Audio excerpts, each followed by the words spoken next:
Now, it's a question I get asked all the time, especially by, and pretty much only by, people who enjoyed the Star Wars sequels, which is, do I think people will ever change their minds about those films and come to enjoy them?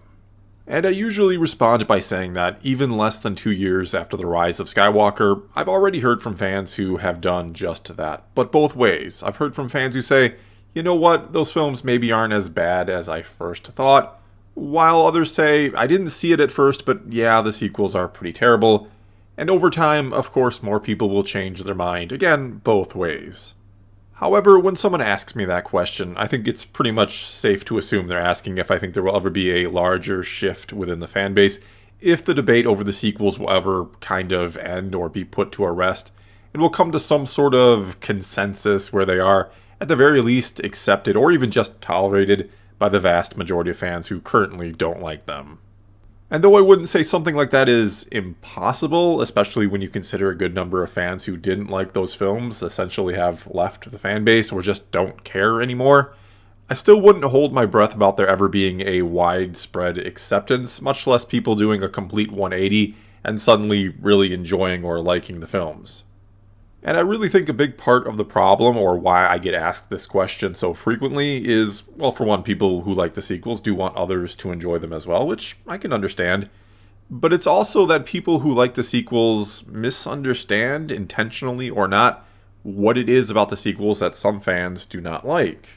And so what I'm going to try to do here is to explain it as calmly and as concisely as I possibly can by responding to an article someone recently sent to me, and the article is from Rich Knight from over on Cinema Blend, and the person who sent it is kind of hoping I would sort of agree with what they had to say, but I ended up completely disagreeing with pretty much all of it, which is not meant as any sort of offense whatsoever to the writer. In fact, he is as free to express his opinions as anyone else is. I just think he's looking at it from the side of someone who really enjoyed the sequels, or I'm assuming he did, whereas I'll be coming at it from the side of someone who was not so much a fan of them. Anyway, this article is titled 5 Reasons Why I Think Star Wars Fans Will One Day Love the Star Wars Sequels, Especially The Last Jedi. And what I'll do is just go down the 5 reasons and present my counter-argument, starting with the first reason, which is the sequels are the last time we will ever see Han, Luke, and Leia, and fans will appreciate that in time.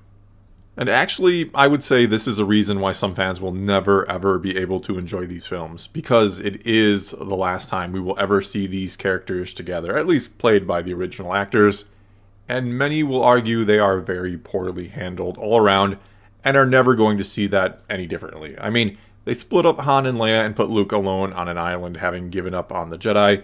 These characters are in the exact opposite place from where many expected them to be.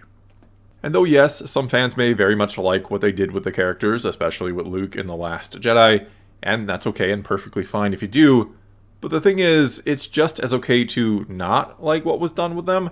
Your opinions on something are not more valid or correct because they're positive.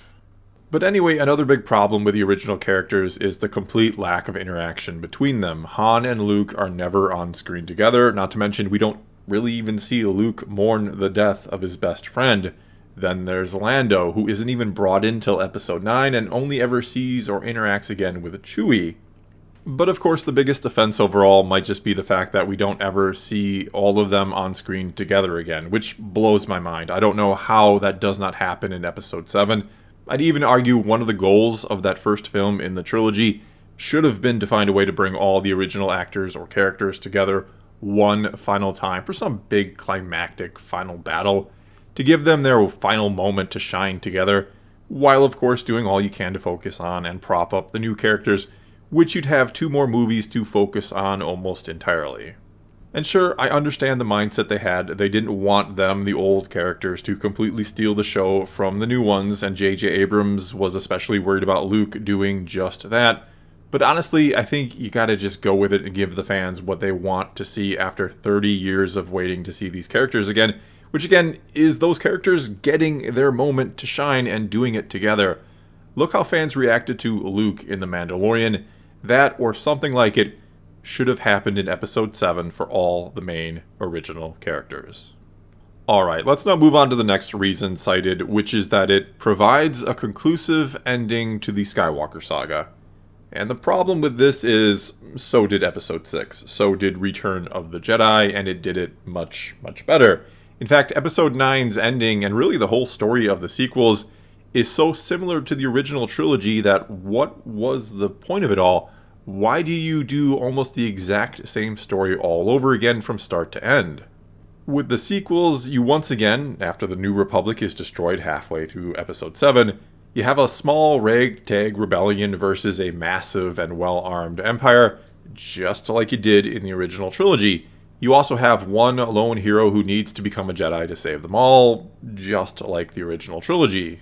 Then both trilogies end with a Skywalker being saved by another Skywalker who gives their life for them, all the while defeating Palpatine, and in the process, a final winner-takes-all battle is happening behind all this, between the Rebellion and Empire, one to destroy a superweapon, or many superweapons, I guess. Then, at the very end, we're left to assume a new Republic and a new Jedi Order will be built, and that everything will be happily ever after. And so, when you look at it that way, all the sequel trilogy did to give us a more conclusive ending was to imply that Palpatine is really, really dead this time, and he took all the Sith with him. It also left us with no real or blood Skywalkers anymore, just someone who carrying on the Skywalker name, so I guess you could argue it does conclude the story of the real Skywalkers, but I don't know that that's a better ending than implying that the real Skywalkers were going to go on to restore the Jedi Order. Okay, and next up here, the third reason given is that there are some scenes in each movie that are truly iconic.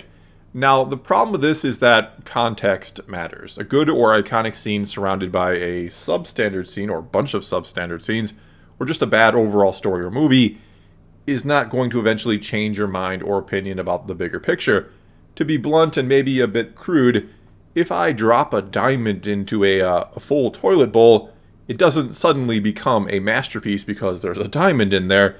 It's still a bunch of, well, you know what. Which is not to say there aren't any good or great or even iconic scenes in those films. I think my favorite scene in the whole trilogy is actually Han and Ben in Episode 9 when he's asking his father for forgiveness, even though he's just realizing that he is having to forgive himself if he's going to ever move on. Either way, that's a heck of a scene, and it makes me wish everything around it is better, but it doesn't change my view of the bigger picture or the whole movie or the whole trilogy. Moving on now to the fourth one on the list, we have, for a certain generation, this is their Star Wars. Okay, so I think this one might be the best or most valid argument on the list, because certainly there are those who have grown up with the sequels who are fond of them because it is their first experience with Star Wars, and in time, when they're older, they will have a somewhat louder voice in the fan base, if you will. However, I don't know how special the sequel trilogy really is to them now, and how much it will be to them when they get older. And I'm not saying it isn't or can't be at all. I think the jury is still out on how this generation feels about Star Wars. But it's not like Star Wars is the only thing they have today, or even close to it. I mean, for those who grew up with the original trilogy, that was it. There was nothing else quite like it, nor was, obviously, the internet even a thing back then, or thought to be a thing back then, which meant no way to watch or play whatever you wanted to, whenever you wanted to, like you can today. And so as a child back in the 80s, I watched the original trilogy, especially Return of the Jedi, over and over and over again, not just because I absolutely loved the films, but partly because they were the only tapes I had. In fact, I watched our copy of Return of the Jedi so many times, and by copy I mean we'd recorded it off HBO. I didn't get legit versions of the films till many years later. But anyway, I watched it so many times that it literally wore out the tape. It wouldn't play right anymore. Parts of it would get so staticky you couldn't see or hear what was going on. And at other times, the tape would stop altogether and I'd have to pull it out of the VCR and manually move it forward to get it to play again. And even the prequel generation, and I mean no disrespect to them at all here, they are just as passionate as the OT crowd, but even they don't quite understand what Star Wars was or meant to kids back then, or to anyone back then. And even I missed a good chunk of it, the main bulk of it, to be honest with you, since I was born in '77, the same year Star Wars first came out. But I still clearly remember the tail end of the craze in the early to mid-'80s. Every kid loved Star Wars, had Star Wars toys, and they pretended to be one of the characters on the playground. Anyway, my point is that I don't know that Star Wars or the sequels have had a massive impact on this current generation growing up. Certainly not the same way it did back in the days of the OT, nor even the impact the prequels had on that generation. And I'd argue the MCU is far more of this generation's Star Wars than Star Wars actually is. Then there's also The Mandalorian, which, thanks in large part to Grogu, may be getting more younger viewers hooked on Star Wars than the sequels ever could or did. Again, it's going to be hard to know what this generation's attachment to Star Wars is until a few years down the road. Hard to know if a swarm of currently very young sequel fans will enter the fanbase and make their voices heard, or if they won't. That then brings us to the fifth and final thing on the list, which is Star Wars fans hated the prequels when those were out, and now fans love them. Okay, so this one I think is actually a lot more complicated and tricky than maybe first meets the eye. Because yes, there does seem to be a shift in attitude towards the prequels lately, and I do think there has been, to an extent at least, a shift. I do think some people who once didn't like them now do. However, there are going to be many different circumstances or factors at play for the sequels that weren't the case for the prequels. Though first of all, yes, we do have to acknowledge, and this goes along with what I was just talking about, that kids who loved the prequels back then are now adults and making their voices heard about those films far more now than they could back then. And at the same time, if you were greatly disappointed by the prequels back in the day as an older fan, you're probably not still out there vocally against them. You probably don't quite care that much anymore about them, especially since many will say that the sequels and how bad they were has made them appreciate the prequels in hindsight now. That at least there was a decent story with the prequels, even if the movies maybe weren't executed the best. Unlike the sequels, where most fans will say the story is the main problem, not so much the execution. And look, that's not to say that no one who didn't like the prequels back then has changed their mind about them. As I said before, I think many have, or that they only changed their mind because they weren't as bad as the sequels. And I also would argue that, to some extent, yes, the Clone Wars animated series has helped the case of the prequels. It certainly does enhance those films and has brought some fans around to the prequels. But that is, again, because the story of the prequels was at least solid. There was plenty for the Clone Wars to work with. And though usually in relation to this question of will people ever change their mind about the sequels, I also get asked, could another Clone Wars type show make that happen for the sequels? Well, I think the answer is it's less likely to, or that it would have to be a heck of a show to begin to change the minds of some when it comes to the sequels. Whereas I think the Clone Wars didn't have anywhere near the same type of uphill battle, you could say. I don't think, and I could be wrong, people or as many people hated the prequels then that hate the sequels now. Which certainly isn't to say no one hated them or still hates the prequels today, the same way some hate the sequels now. Certainly there were plenty of people who did or still despise everything about the prequels and will never begin to accept them.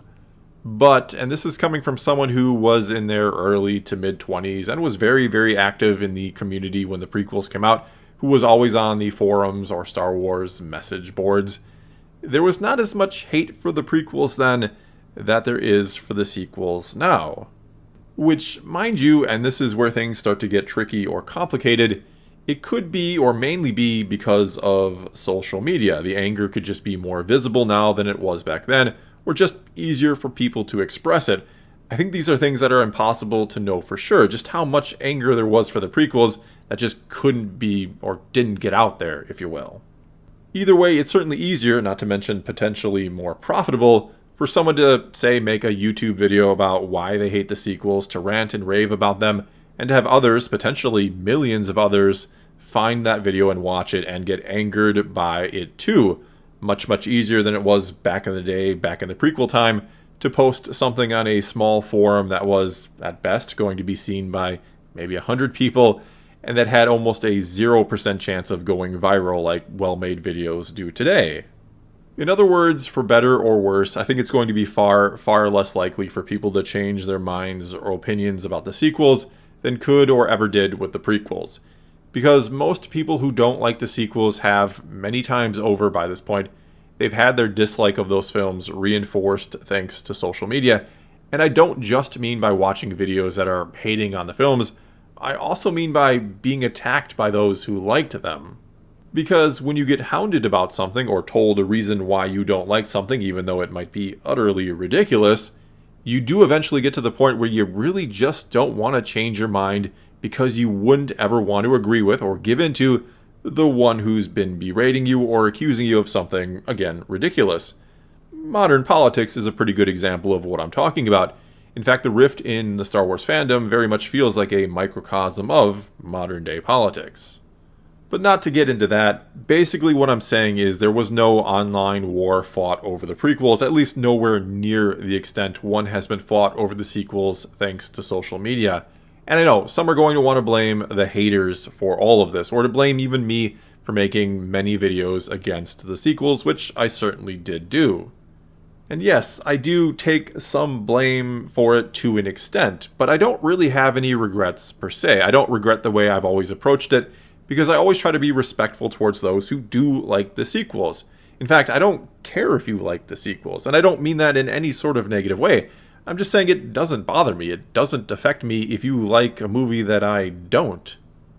Also, I've never tried to get people to not like the sequels with my videos. That's never been the point or intent. I've only tried to point out what I think the problems with those films are.